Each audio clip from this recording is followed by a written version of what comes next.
Hello everyone and welcome back to the 10th part tutorial of the bathroom tutorial. This time what we're gonna do is, as I said, we will create the base of the where is the water comes out into the pipe of our hand shower. Let's do it very quickly. It's not something that deserves too much attention. So I'm gonna create a polygon cylinder. I'm gonna press F. By the way, if it's disturbing you, I'm gonna first grab this, okay, only these two, and add them to this, and let's get rid of those. Anyway, back to here. I'm gonna squeeze this, and I'm gonna do something as I did with the velvet there. So nothing fancy, only a way to, finish this. I'm gonna create this thing, transfer it, move this that way,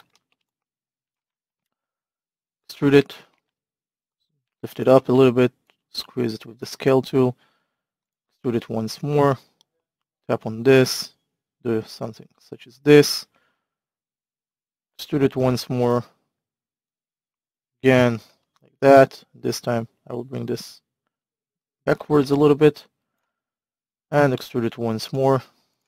This time I want to make it fit to the same size of whatever we have, the connection point of our hand shower feature there. So I'm going to press F8 and I'm going to bring on this,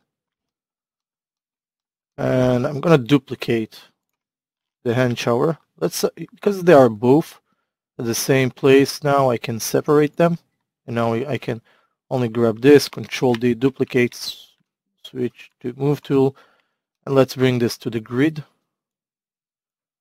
Let's bring this over the grid. And all I care about is having an idea on what should be the diameter of our pipe. So if we have this as a connection point, okay, so there are two options. Either you do it bigger, okay, than this, because it can be mounted on top of this, I don't know, nozzle or something. So it can be somewhat the same, same diameter.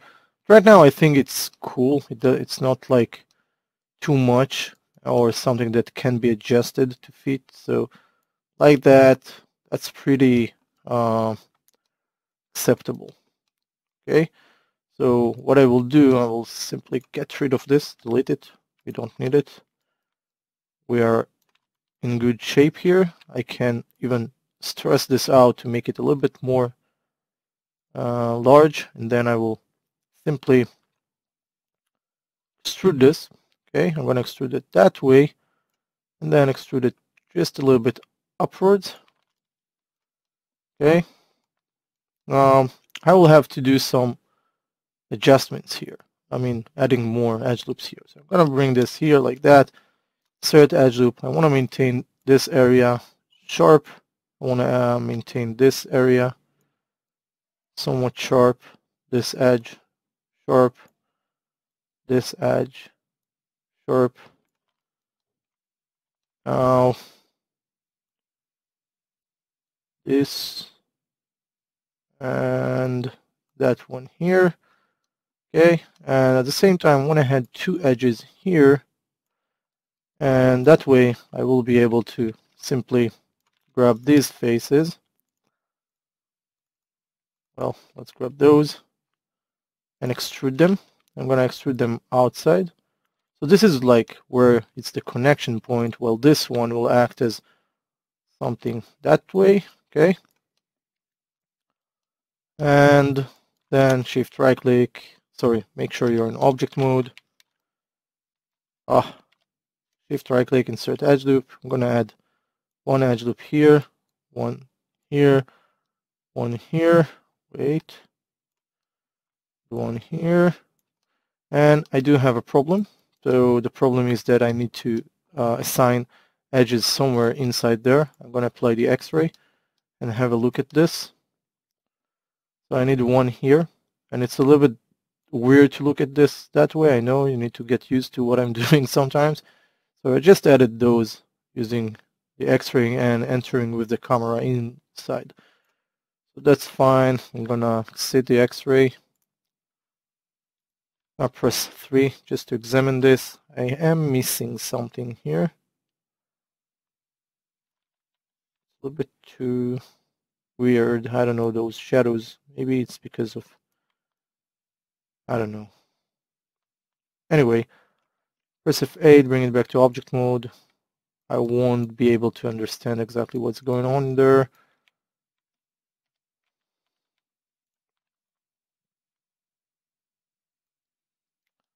This has, maybe it's something got to do with this extrusion, this weird extrusion I made. Maybe there are overlapping faces here. I don't know. No, doesn't look like that. This one, no. All right, I'm gonna add, grab this, extrude this. So, and this will be the chord itself, diameter. So press F8, bring it back to object mode. Let's grab this feature and position it. Okay. Let's rotate this, J. By the way, we don't need the back faces here. Okay. So you can always come and do something such as this. Shift right click chamfer this vertex, right click choose face. Now on your keyboard, well, on your keyboard, something that I usually talking about, I'm not, let's do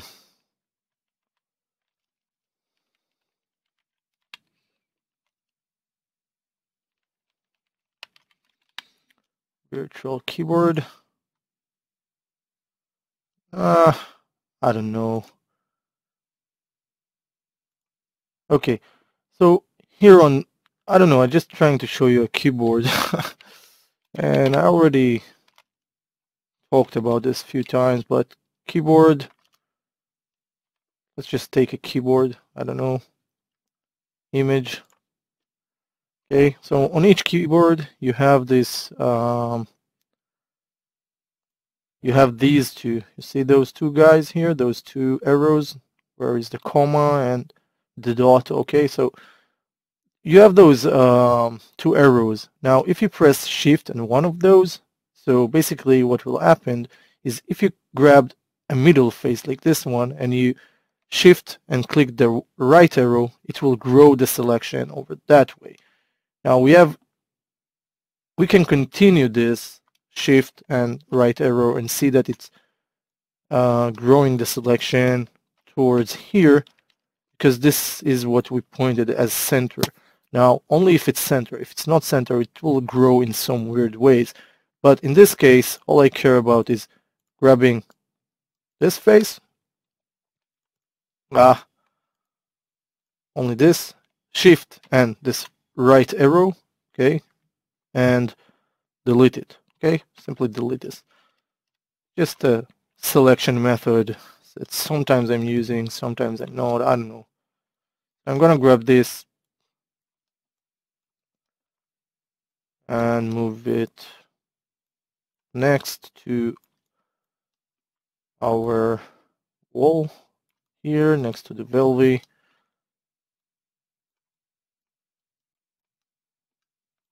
Okay.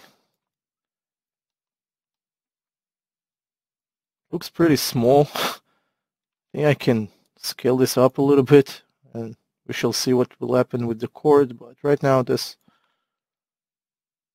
is acceptable.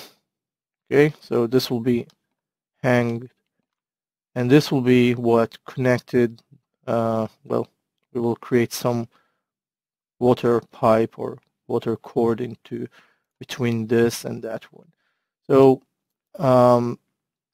this is it for this part. We will continue the next part. I don't want to make them long. I already created one long 42 or 40 some minutes, and I was a little bit exhausted after that tutorial part, so I also felt like it's taking a little bit too much time to make, to upload those parts. And as well, there is one more thing. One of the followers really mentioned it. He asked me why am I doing 7 to 10 minutes per tutorial instead of doing them as 30 more of like 30, 45 minutes. Now, one of the reasons is because I can, well, I will say it openly. Whenever I create short tutorials and I'm applying to the ads, I'm also the channel will just earn a little bit more than a long tutorial and one or two ads according to it on top of it, or alongside with it to it. Now, making them short basically also means that people with low, very slow internet connection will be able to watch it and rewind and forward the tutorial part as much as they want, and they won't get into the situation where the video is just stuck because they rewind it or something. And there are plenty of other reasons as well, because some of the things I need to experiment. And whenever I'm experimenting, I prefer to upload something as quick as possible, and at the same time continuing experimenting my own things, so I will be able to create a tutorial better. Anyway, too much talking for this tutorial part. Don't get it wrong. I do care about what you think, but sometimes I just need to do whatever I already familiar with and the obstacles that I know how to work them out. So thank you again for watching. We'll see you in the next part. Bye bye. Oh, by the way, don't forget to save this file. Save scene as, and I'm going to call this 14. Save as. Bye.